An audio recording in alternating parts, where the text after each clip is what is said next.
Hello, everyone. We are going to go ahead and get started. So I'm pleased to welcome you to our second E4 Brown Bag of the 24-25 school year. My name is Amy Aletto. I am the Assistant Director of the E4 Center, and it's great to have all of you here. Good to see some familiar faces and names as well as some new ones.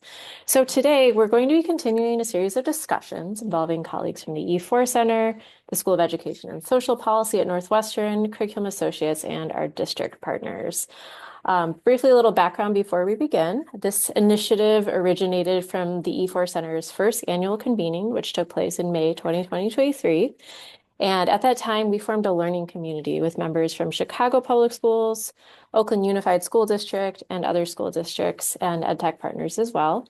And the key takeaway from that session was a unanimous desire to do more, to have more in-person events, and importantly, to also create and sustain a learning community over time. So one way we're fostering this ongoing learning community is through a series of virtual brown bag discussions on a range of topics. And today is our second brown bag of the academic year. We also look forward to seeing you back here soon. On February 27th at noon Central, we will be joined by Dr. Kadir Bahar. And on March 20th, Dr. Chloe Gibbs from Notre Dame. We also hope to be scheduling a few more of these sessions later this spring, so please stay tuned for more news on that. Also, we wanted to let you know that our previous brown bag sessions are available on our website, e4.northwestern.edu, or also at the QR code. And today's presentation as well will be up on our website soon, and we'll let you know once it's available. So that brings me to our introduction of today's speaker, Dr. Tommy Wells. We're so glad to have him here today joining us. A little bit about Tommy. Dr. Wells is an assistant professor in the School of Education at Bellarmine University in Louisville, Kentucky. He teaches in the master's program for teacher leadership and K-12 trauma-informed practices. Before coming to Bellarmine, he was a school counselor, primarily in the middle school level in Indianapolis, and he's in his second year as a visiting fellow with our center, the Center for Education Efficacy, Excellence, and Equity, E4. Our center is housed here in the School of Education and Social Policy at Northwestern. And in his role, he is conducting research on educators' experiences implementing a phonics-oriented curriculum in an urban school district, as well as elementary math teachers' use of digital mathematics materials to supplement instruction. And so with that, I will go ahead and hand things over to Dr. Wells. Thanks. All right. I'm going to share. Here we go. Great. So welcome everyone to Introduction to K-12 Trauma-Informed Educational Practices. Again, my name is Tommy Wells, visiting scholar E4, former middle school counselor, and I'm also a licensed clinical professional counselor. And about 5 years ago, I transitioned from working in K-12 in higher ed full-time in trauma-informed education. And I think my work as a middle school counselor, I saw a lot of different adversity and trauma in students, and I wanted to figure out how to best support these students, which is why I made that transition.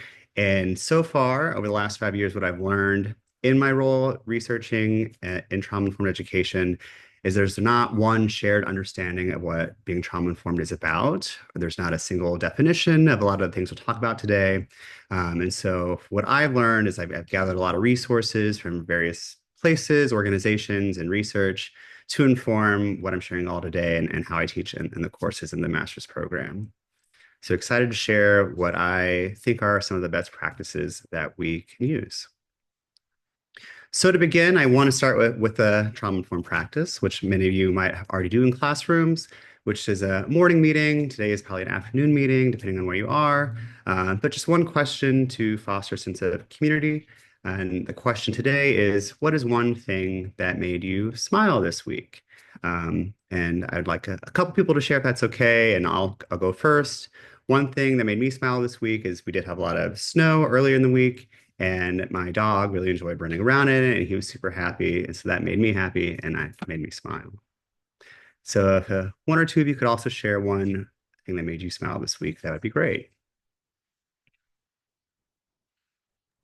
I can jump in. After a few weeks of rocky sleep, my twins, who are 15 months old, have slept through the night without any disruption.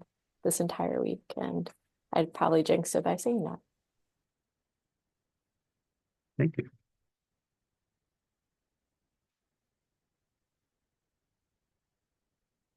Perhaps one more share. I got my first tattoo and I'm very excited about it. So that made me smile. Congratulations. Great. Thank you. So this is a practice. If you're not already doing something like this, to build community in a classroom, having a question, usually lighthearted one where students can share something about themselves to get to know you better and get to know them better. So quick overall objectives for today. 4 things to gain a understanding of trauma and adverse childhood experiences. We'll identify different trauma symptoms and its impact on student outcomes. We'll learn strategies to actually foster a positive classroom environment. And then finally, understand the importance of boundary setting, particularly those who are teachers, in terms of the extent of what being a trauma-informed educator is.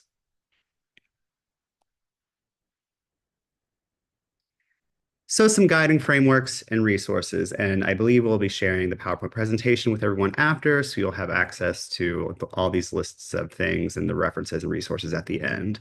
But I did want to start, as I went through my trauma-informed education journey and learning what are best practices, here are key organizations that I have relied upon. The first is the National Child Traumatic Stress Network, or NCTSN.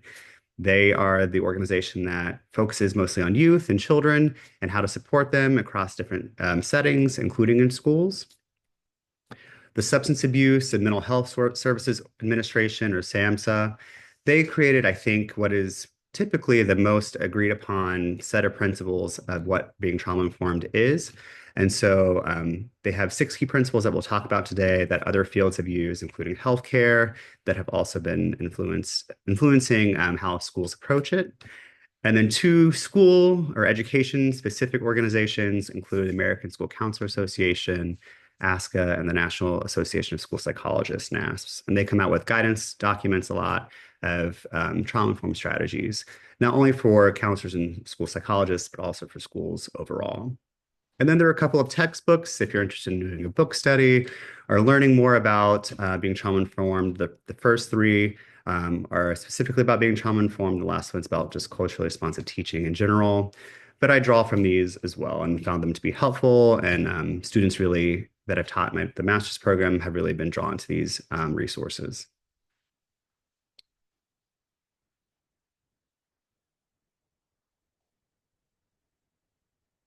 So we're going to do a quick share through a Mentipoll. So you're able to scan the QR code or type in this link, or the link should be in the chat.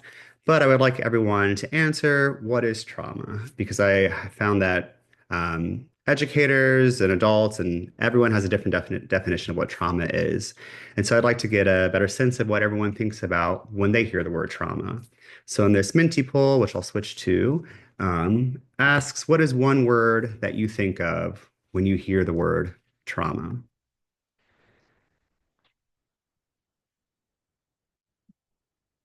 And hopefully this poll works. Disrupting.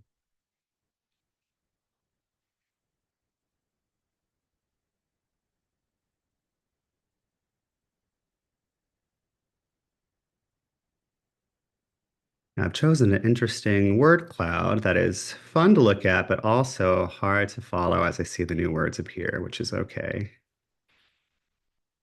But some keywords that I'm seeing, which are all good: anxiety, overwhelmed, and the words keep moving. Earthquake, so an example of a natural disaster, hurting, its impact, response, disrupting, vulnerable.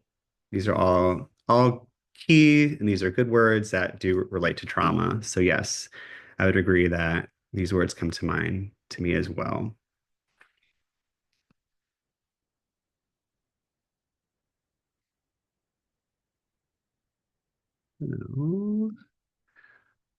Let's get into our shared definition of what trauma refers to. So trauma refers to an event, a series of events, or a set of circumstances. And it's experienced by a person either physically or emotionally, and it's harmful or it could be life-threatening. And the effects are adverse and long-lasting. So trauma overwhelms the ability of a person to cope or to navigate the situation. So they often feel helpless or they feel powerless, and it interferes primarily with their sense of control, connection, and meaning. And we can all probably are aware of things going on in the world right now that could be considered traumatic. So scholars refer to things as acute and chronic trauma. These are some of the shared definitions. So acute trauma is usually a one-time event that is usually short-lived, like a natural disaster. So the fires that are in California or the hurricanes that we saw in the South late last year, car accidents or sudden one-time experience of violence. Whereas chronic trauma could be experiences that occur repeatedly over long periods of time. So chronic abuse or neglect or ongoing community violence or a long-term illness, for example. And then you might also hear the word traumatic stress a lot.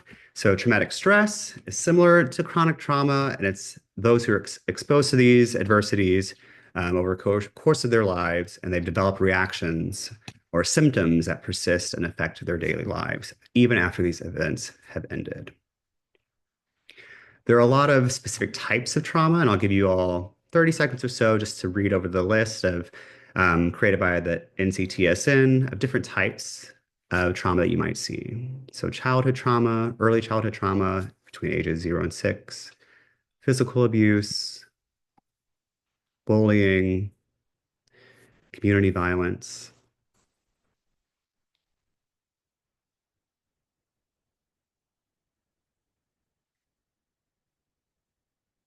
A few more seconds here.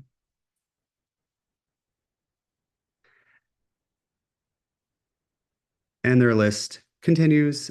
So disasters, medical trauma, refugee trauma, racial trauma, historical trauma are all examples of traumatic events that students and families may experience and bring to the school community.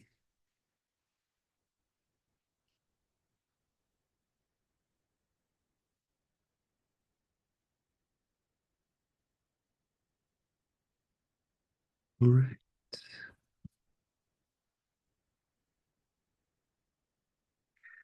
So, if you have questions, you can put them in the chat and I'll try to get to them. Um, what are adverse childhood experiences? So you might have also heard that term too, specifically ACEs. A lot of our research on trauma focuses on ACEs, which are potentially traumatic events that occur in childhood, so before the age of 18. And examples of ACEs include experiencing violence, abuse, neglect, or witnessing violence in the home, and other environmental aspects such as substance abuse problems in the house, instability due to separation or divorce of parents, or household members being incarcerated.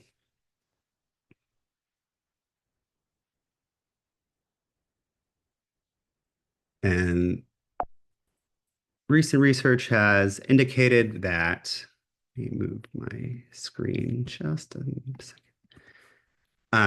3 in 4 high school students report having experienced one or more ACE, and 1 in 5 experienced 4 or more. And among high school students, the most common things that you might see are emotional abuse, physical abuse, and living in a household with an adult with poor mental health or substance abuse. And so, how do ACEs differ from trauma? Well, according to the CDC, ACEs are those potentially traumatic events that occurred in childhood. And trauma or traumatic stress is one possible outcome of this prolonged exposure to adversity. However, not every student or child who experiences a traumatic or adverse event is traumatized by it. And we'll talk a bit about protective factors that might help mitigate against the impact of those events. Before we get there, we're going to look at what exposure to trauma might look like in students. As teachers or educators, you see students on a daily basis, and so you might be the first line adult who sees students and changes in their behavior. So I'm going to shift my screen. But before I do, these are the 5 main buckets of symptoms that you might see in students. ranging from physical, cognitive, to social emotional, issues in language and communication, and finally, learning. This in the center here, there's a hyperlink that you'll be able to get to if you'd like. That will link you to this document after the presentation. But common trauma signs and symptoms, which feeds into that, the first thing about being trauma informed is this trauma awareness. And what are you looking for? What do you see that might be different in your students? So for physical trauma signs and symptoms, you might see increased somatic complaints, such as increased headaches or stomach aches. They might over or underreact to stimuli compared to their peers. They might be easily startled by the bell ringing or by physical contact. And they might have increased activity levels, so fidgeting or getting out of their seat a lot. In terms of cognitive symptoms you might see, they might recreate or play out the traumatic event. They often have difficulties with executive functioning, so impulse control and attention. And there's a lot of research that says a lot of our ADHD diagnoses, for example, could be actually just symptoms of trauma instead. Or they might dissociate, so disconnect from their surroundings or space out a lot. Social and emotional changes, you might see extremes of emotion, so extremely sad to extremely angry really quickly. Difficulty in responding to appropriate social cues or with emotion regulation. For language communication, there are often developmental delays, difficulties with expressing themselves or receptive language, particularly not understanding nonverbal communication. And then finally, in learning, there are often increases in absenteeism, changes in academic performance, issues with authority or redirection, and issues with listening and concentrating during instruction. So these are just some of the key symptoms you might see just to improve your trauma awareness.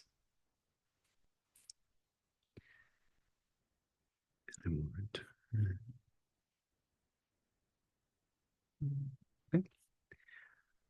So before we get into trauma-informed strategies, I do want to talk about protective factors because there are many reasons why some people go on to experiencing trauma after an event, whereas others may not. And protective factors play into resilience and can help mitigate against some of these negative effects. So I've drawn on some of the ones that are most connected to the school environment. So individual and family factors that can help protect against traumatic experiences include children and students who have positive friendships and peer networks, children who do well in school, or have a caring adult outside the family who can serve as a mentor role models, including educators. At the family level, so families that encourage the importance of school for children and have strong social support networks and positive relationships with others. And the community level factors that can help protect against the impact of trauma include communities where families have access to after school programming, communities where families have access to high quality preschool, and where families have access to medical care and mental health services when needed.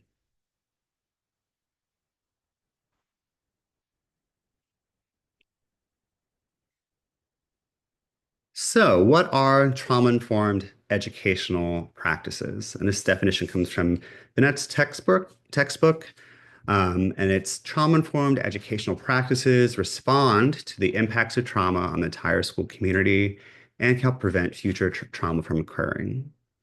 Equity and social justice are key concerns of trauma-informed educators as we make changes in our individual practice, in classrooms, in schools, and in district-wide and statewide systems.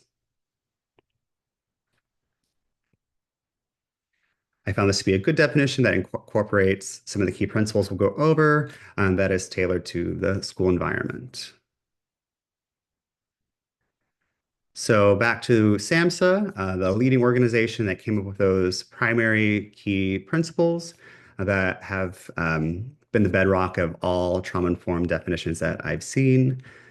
Their 6 key principles include safety, trustworthy and transparency, peer support, collaboration, empowerment, voice, and choice, and then cultural, historical, and gender issues. And then I also found this really nice graphic that shows in a flower how these 6 key principles can play out. And so the roots, the foundation of what is being trauma informed include that feelings of safety and the feelings of trustworthiness. And then building upon that, you get to peer support and collaboration with others and empowerment.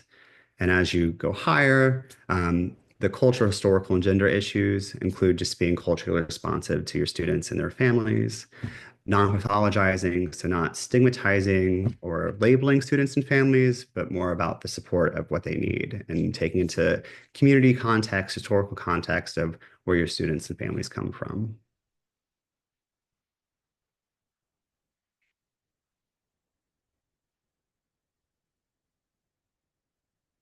So a brief overview before we get into individual practices. What might trauma-informed practices look like in the school setting? It would be understanding trauma and its impact, which we went over today. It'd be establishing a safe environment for students in individual classrooms and in schools, with a focus on building relationships between students and between adults and students. Helping students move from surviving to thriving using skill building and support networks. Could also include social emotional learning. And finally, connecting with families and helping families and students connect with community supports.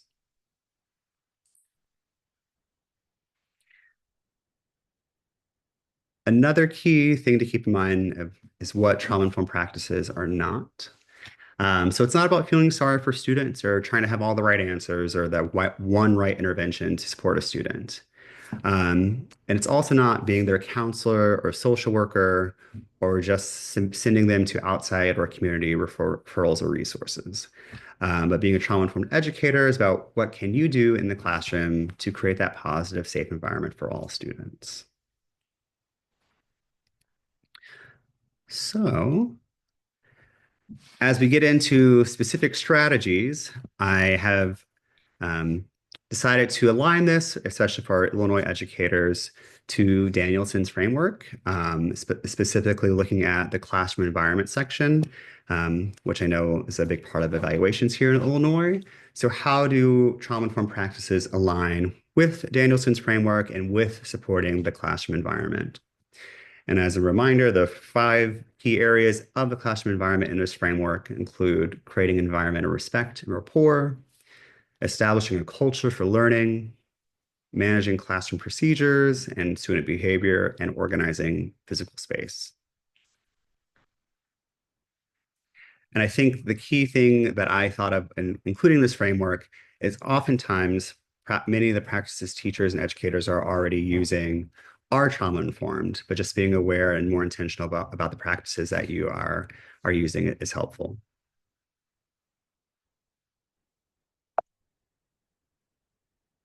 So first we have creating an environment of respect and rapport. And here are 6 examples of trauma-informed strategies that would fit under this bucket. So 1 is modeling respectful interactions, and this includes modeling interactions between student to student, and also modeling respectful interactions between adults in the building and the students. Because a lot of times those exposed to trauma might come from households that do not foster respectful interactions, and so students might not know what appropriate interactions are between their peers and their teachers. Also, creating routines that are unique to your classroom. Routines are really important for that sense of safety and predictability. Students and youth who are exposed to trauma often lack feelings of safety, and they thrive when there is predictability in the classroom, so they understand how to do well. You can further cultivate peer relationships, one of those protective factors, by having community circles, having lunch groups, and supporting students' interactions with each other. And there are probably already strategies that you're using, such as check-in, check-out, and 2x10. So check-in, check-out is when a student might come to you at the beginning of the day and talk with you, and then at the end of the day, they come back to you to debrief on their day before going home, just to build that sense of the relationship with the student. And 2 by 10 is similar. 2 by 10 refers to 2 minutes with a student, 10 days in a row. So the student would come to you and talk to you for 2 minutes, but whatever they want to, for example, and for 10 school days in a row. So you spend that 20 minutes over 2 weeks with them to help build that relationship with the student. And for those who've experienced neglect, for example, this could be a good strategy to support them.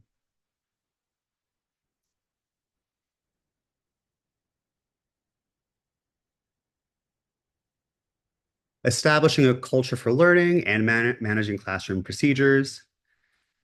Here are a few strategies, such as helping students set learning goals, celebrate their accomplishments. That celebration of their accomplishments is important, especially for students who might have experienced neglect. Creating and modeling transitions between activities and practicing those transitions with students, again, for that predictability and that routine, for that sense of safety. Because we know that an impact of trauma could be issues with language development, you can support students' language development through read alouds or open-ended play, comparing objects, or just talking with students about things that matter to them to get them thinking and describing things more. You can also consider student voice when appropriate, so student-led conferences about their work or about a project, or community-based projects where students get to select what they want to work on. And then, when possible, teaching in short lessons, such as in 10-minute chunks, and including breaks or brain breaks when possible, just so students can have a moment to solidify what they've learned, especially for those who have shorter attention spans.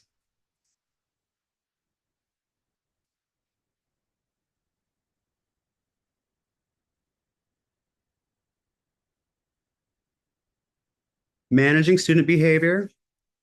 So setting simple classroom rules would be important. It's something that's probably many educators already do, and try to include shared values and norms that the classroom community create. When a student does misbehave, you try to invite them to redo their action after ensuring they know the correct expectation. And consider using restorative practices when appropriate, such as community circles, where students, the person who committed the issue tries to make amends with the person who the offender versus the person, the victim. I think that's the language that is used, or impromptu student conferences that are private, that, a 2-minute conference about the misbehavior. Provide choices to students to help them regain a sense of control when appropriate. Play impulse control games for our younger students, such as Duck, Duck, Goose, Red Light, Green Light, to help them learn how to have that regulation of their bodies. And for older students, teaching regulation, self-regulation, and executive functioning skills, such as teaching them organization strategies, how to manage their time.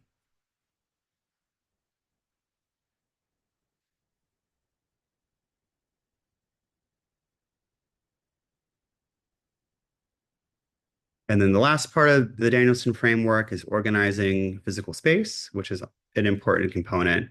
So arrangement of furniture. So for example, being intentional about desks facing the door or not, or certain students who would like to face the door versus they would not like to face the door.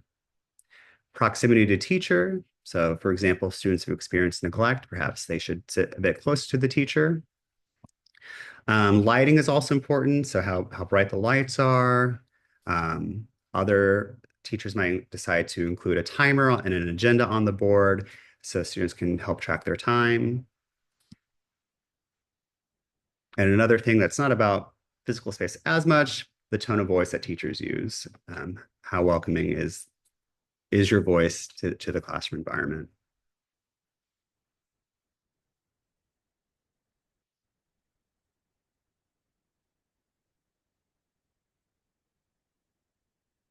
And then if the final bucket that I like to talk about is the social and emotional support. And it's broken into classroom ideas versus school-wide initiatives. So in the classroom, teachers could consider labeling their own emotions that they experience to model for students what that looks like and how to acknowledge your own emotions during the school day. Or you might describe the emotions that you see your students express, hopefully focusing on the positive ones. I see joy, I see happiness, or I see that you're frustrated by that question so that students can help better understand the different types range of emotions. Especially for younger students, reading books that discuss emotions. For older students, learning and practicing breathing techniques to help center themselves or be able to calm themselves down. And again, for younger students, you might explore sensory tables. School-wide initiatives would include embedding a morning meeting or advisory into the school schedule. So is it possible for 20 to 30 minutes of the day that's focused on community, where students get to not focus on academics, but on the social emotional pieces, which could include an SEL program or curriculum given during that time that meets the students, that meets the needs of your students and community.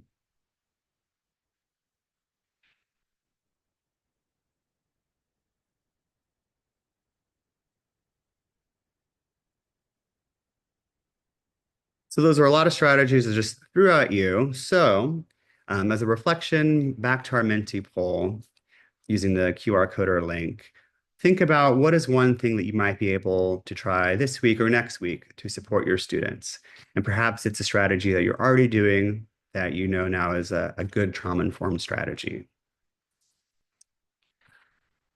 So I'm going to go to our poll.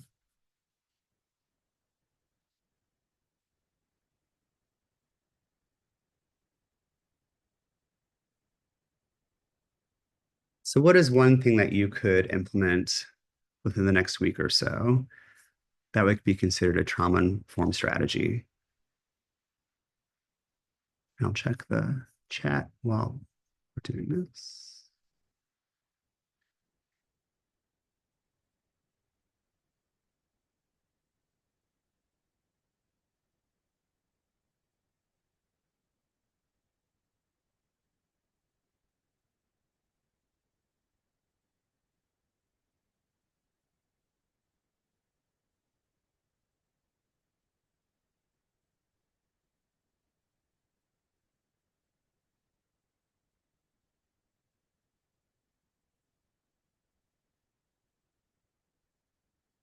Hopefully the Menti is working.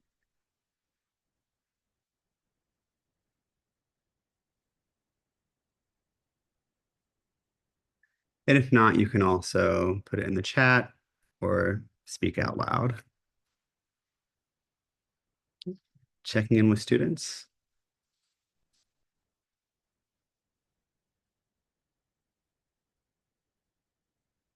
Being flexible. Yeah.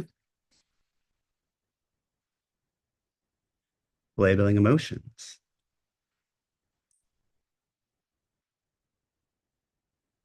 Yeah. Even in our higher ed, yes, giving time at the beginning of class for a short meeting and being able to let students get settled. Yeah.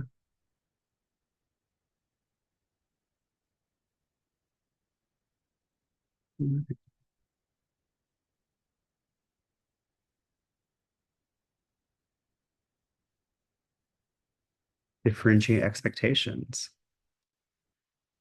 That's interesting to think about.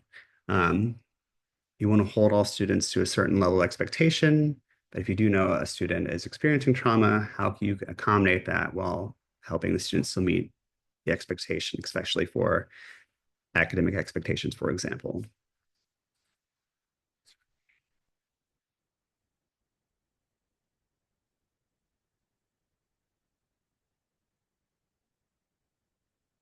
Great. Another higher ed person helping students navigate emotions and direct them to appropriate resources.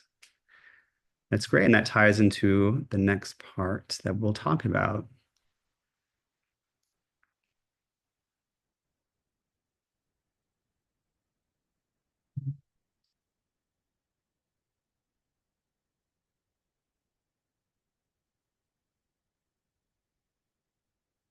So the last piece we'll talk about today is role clarity and boundary setting. And the definition of role clarity in terms of being trauma informed is the process of defining the scope and goals of our relationships with students, and then maintaining boundaries that allow us to focus on that scope. So trauma-informed teachers should see themselves primarily as facilitators of connection, so connections to other resources, and not as their primary source of social emotional support. So a part of that role clarity is avoid questioning students about their traumatic experiences, either directly or in prompts in writing or other class activities. But if a student does approach you and begins to talk about challenges at home, you listen with empathy and then eventually gently redirect them. And you will follow up with them the next day or the next week or so to reaffirm your genuine interest in them. And so that redirection is to the appropriate support for that student or family. So for trauma-informed educators, you'll want to familiarize yourself with resources both inside the school and outside the school and build connections with these resources. So generally in K-12, it's most usually if your school is large enough to have these support personnel, hopefully your building has a school counselor, social worker, school psychologist, or nurse who can be that next level of support for the student. And if you do have that support, then it's important for you to learn the process that your school has to refer students to these personnel. And if not, then hopefully the school leaders and these personnel can help develop a streamlined process for connecting with them. And then teaching students and families that process and how to most easily connect with your school social worker or counselor. And then generally speaking, these professionals will have the bulk of the outside community resources and agencies. But in the event that your building doesn't have one of these support personnel, then perhaps you will have to be a bit more aware about the outside referrals, possibilities for students and families.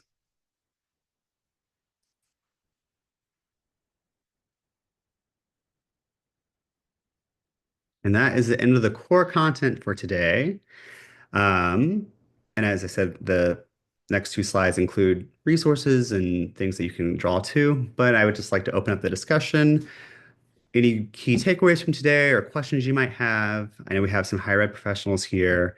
It'd be important to hear their perspectives too. I would definitely say the research in trauma-informed practices has mostly focused on K-12 and studying it in higher ed is burgeoning, but not quite there yet. We don't have as many frameworks or as much guidance into how to best support those who are in college yet. But a lot of the practices do transfer over. And I think colleges have a lot more mental health support, possibly with having like, psychologists and other things on campus, and students generally have more access to them on their independently. But if we want to talk about higher ed, that would be great too. So we'll stop sharing so I can see everyone.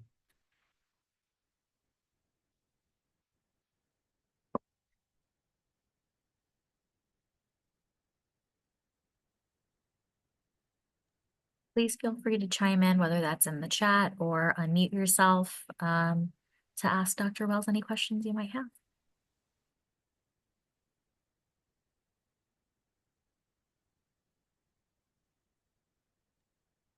Tommy, this is Paul. This is really great and really informative. The takeaway is, for me, is something around creating supportive and helpful structures and norms, routines that can help those who are struggling with trauma. Mhm. And it just makes me think, this is a little rambly, but of our colleagues, friends, neighbors in Los Angeles who are dealing with complete devastation and thinking about the educators working with the kids who have lost their school, their home, etc. How hard it must be for the educators whose job it is to create those routines while they're facing their own trauma. So it's sort of a double-edged sword. And I don't really have a question. I'm just making an observation on, how difficult the task is to be supportive of the kids in that environment when you as the adult share the struggle and the pain. Yes, I agree. The next component or the next step is thinking about how to support the adults in the building. They also experience their own trauma, or they might experience vicarious trauma through the experiences of their students. So what supports are in place to support adult social emotional learning and adult well-being are also important components for school leaders then to think about and best implement.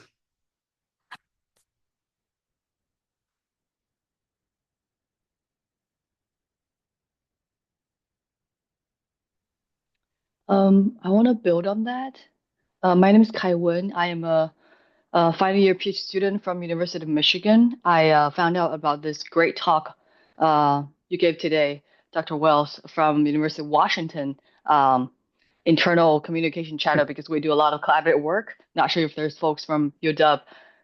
So within my current lab, my professor's lab at Michigan, we do privacy work. And then when it comes to privacy, there's a whole line of research on people, let's say, intimate partner surveillance and abuse, trauma-informed computing. How can we think about designing safer and more privacy protective technologies? I really appreciate that you talk about this whole framework. It's about K-12, not really higher ed, but I see as researchers in higher education or as students are navigating their own research topics or their own trauma as well. Sometimes people pursue this research because they have lived experiences. So all that are related. So I can see some of these frameworks can be adaptive to the research field. I guess my question is more like you haven't really talked about technology use, Yeah. but I've heard from K-12 like teachers sometimes, especially going through the pandemic, they have to use all these different technologies to help the students, and that haven't really disappeared completely, even though we're doing in-person remote. In-person teaching. I chat with the fourth grade teacher who said, "Oh, I have to manage all this, AI tools and project management tools, Microsoft tools, and Google tools. All these tools teachers are thrown at, Yeah. and for whatever, even it's not for teaching, but for I don't know, school communications or talk with parents and all that stuff. I guess my general questions is that can you share some thoughts, observations on how technology plays a role in the topic we discussed today? Any trends you observed? Just like, yeah, anything Yeah, general. that's a great question. And I think there's still a lot to learn about technology and being trauma informed. But I think the key things that I've heard is the issues of safety with technology. Usually what I've talked with colleagues, it's around cyberbullying and interactions in social media with students. And technology obviously plays a central role in that. Policies in the school building of either permitting cell phones or not, or how much you use laptops during instruction. Because if students have more access to these chatting or social media platforms during the school day, that could cause issues in the classroom. And be really disruptive. So I think the next thing is how do you make sure, I mean, technology is not going to go away. So if you're going to include a lesson in technology, how do we keep students safe while using technology during the school day? And how do we inform parents about appropriate usage of social media? I think it's the American Psychological Association came out with key guidelines of best practices for social media use last summer. That's something that schools could share with their families of, how to teach students best practices of using technology. But I do think there's a lot to explore there that hasn't been researched yet. So I'd be interested in learning about your work in technology and perhaps how we can add some more guiding frameworks for trauma-informed technology use.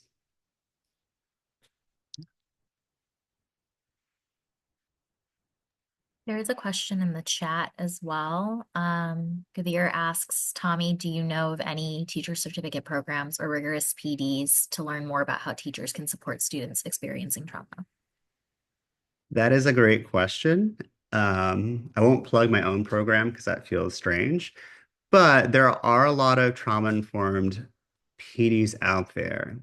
The quality of those PDs, I am unaware of because from what I've seen, a lot of them focus just on the first layer of being aware of what trauma is, that they don't necessarily get into best practice for strategies. I think one of the issues is a lot of the trauma-informed PDs are from mental health practitioners and not educators, so they don't talk about the school context enough for it to be super informative for teachers and how to implement it in their daily practice. But I would say just read up about the background of the presenters and different PDs and where are they drawing their information from. If they're taking it from NCTSN, for example, and SAMHSA, and maybe some of the other things that I shared today, you're like, okay, they're probably going to be drawing on best practices that would be focused on the school context. Of course, the program that I teach in would also be a good PD to consider, but that's yeah. I would also say similarly, or not similarly, we're still waiting for best ways to gauge and monitor the effectiveness of the trauma-informed practices. Um, we don't have a really good tool yet to assess how effective the practices are, and a lot of it's proxies for other things. So is there a decrease in suspensions? Is there an increase in attendance, an increase in academics? So those are the key indicators we look for. So but we don't have very good checklists or assessment tools quite yet in the implementation of trauma practices.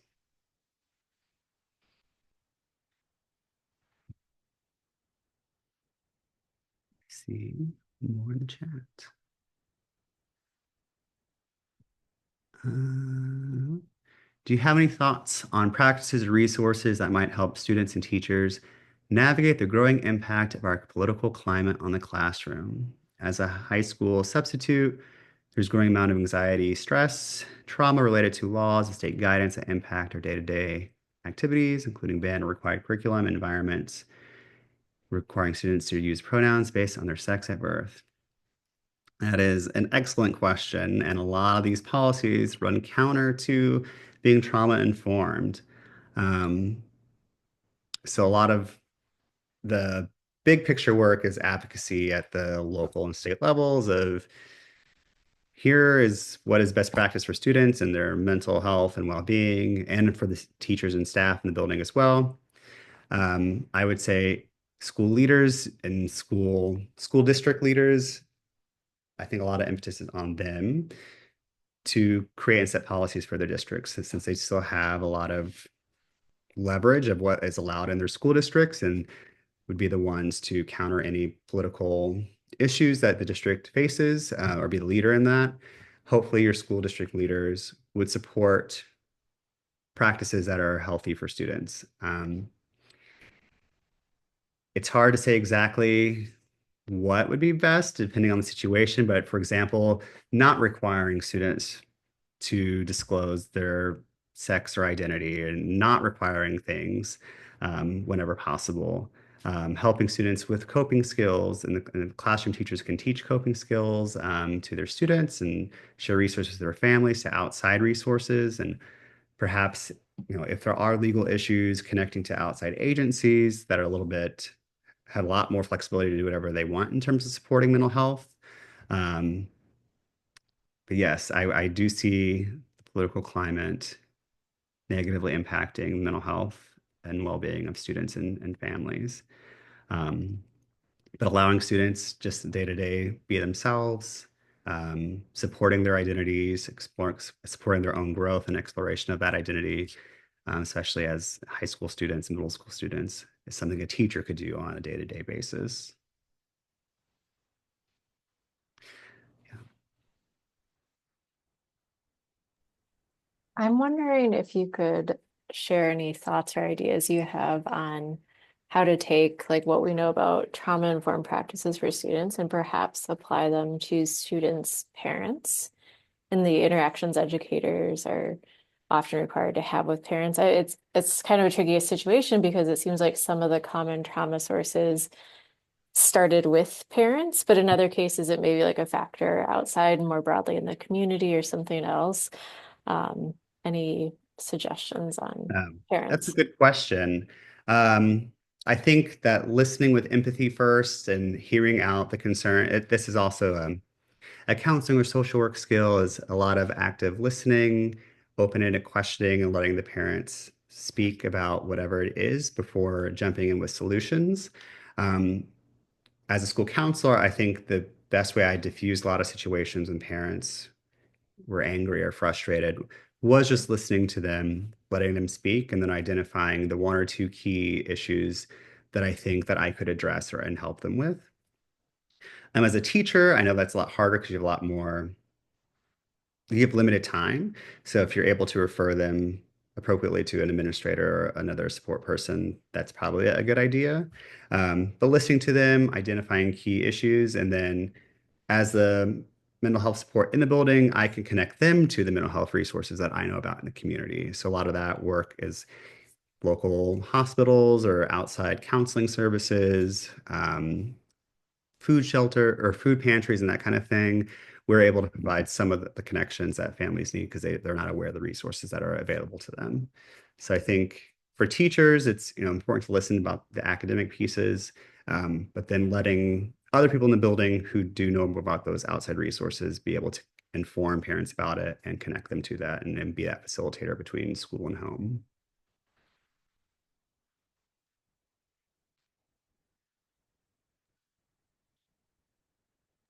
Tommy, I know earlier you mentioned vicarious trauma, and we've referenced, different natural disasters, for instance, that can touch the lives of many. And specifically, when we're thinking about higher education, there are a lot of students who are potentially from those areas, but did not directly uh, like experience those traumas or those disasters. And they don't necessarily know that vicarious trauma is a thing that exists as well. So, what are some strategies you might suggest to educators or staff that have student-facing roles um, can use to help students in those kinds of situations? Like, what are some things to maybe look out for, or things to maybe even mention to students without necessarily knowing where they're from? That could be impactful. Yeah, that's a good question, especially in higher ed where students will not interact with the same adults or same instructors or other staff at student facing. A lot of times, I think in higher ed, I think a good thing is to acknowledge current events. So if you're an instructor, for example, you're like, I know that there is the ongoing fires in California, for example. Um, you know, just putting out not a warning, but saying I'm open to, if you are experiencing any issues from this event, please reach out to me, and having an open door policy where students can come to you to talk about issues. Um, or if they don't want to come to you, also in that same message, reminding students of the resources on campus of where they could go, either for counseling or other connections to if they have like other like clothing or food pantries or whatever the campus might offer. Just having if like you have we all have Canvas or whatever other resources. So, just putting a message there that's, all semester, like here are resources that you can go to on campus, and then reminding students when events happen in the moment, like just a reminder, I'm here, open door policy, here are resources on campus. And then if it is individually impacting the student, having flexibility in the course as much as possible. And that to me, I have perhaps a different approach to teaching in higher ed, where I am due dates for assignments are a lot more flexible for me. As long as students can get it in by the end of a semester, for example, then that is a policy that I have, that students have a lot more time and flexibility in the assignment. So other instructors hopefully could have flexibility and grace with those students in their assignments as well.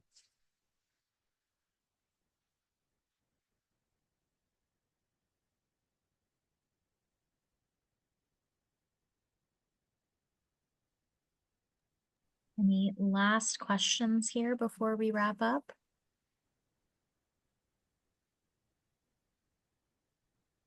I have a quick question. I'm curious about like I guess especially for higher levels, like a subject like math can be really anxiety inducing. So even if you are a teacher who's creating like a trauma-informed classroom, you're also kind of like this like deliverer of stress. And so just like thoughts on balancing those things. That is, yes, math has its own research on how it causes anxiety for students. So, and perhaps math identity is an important topic, and I know we have other colleagues on here who could speak to that, but building up students' confidence in math, supporting, providing the extra support academically, either recommending tutoring services or such, individually working with that student as much as possible. There's definitely a balance there of being supportive and having grace, but still maintaining the academic rigor. That's a good question. And I would think I would focus on helping the student label and be able to describe what they're feeling and why. And then as a teacher, like, okay, is it a lack of knowledge of the formula or a lack of knowledge of what specific skill, and then skill building the academic skills with the students over time, and then doing that positive reinforcement and encouragement along the way. Like, yes, you've mastered this skill, we'll build to this next one as much as possible. And I know it gets harder and harder as they get higher in the grade level. But that's something definitely to think about. Thank you. Thank you so much, Dr. Wells, for joining us today to talk a little bit about trauma-informed practices. This was super informative. For our attendees, we will be posting the video of Dr. Wells' presentation as well as the link to his presentation on our learning community page. So be on the lookout for an email about that. Thank you so much for joining us and have a great rest of your day.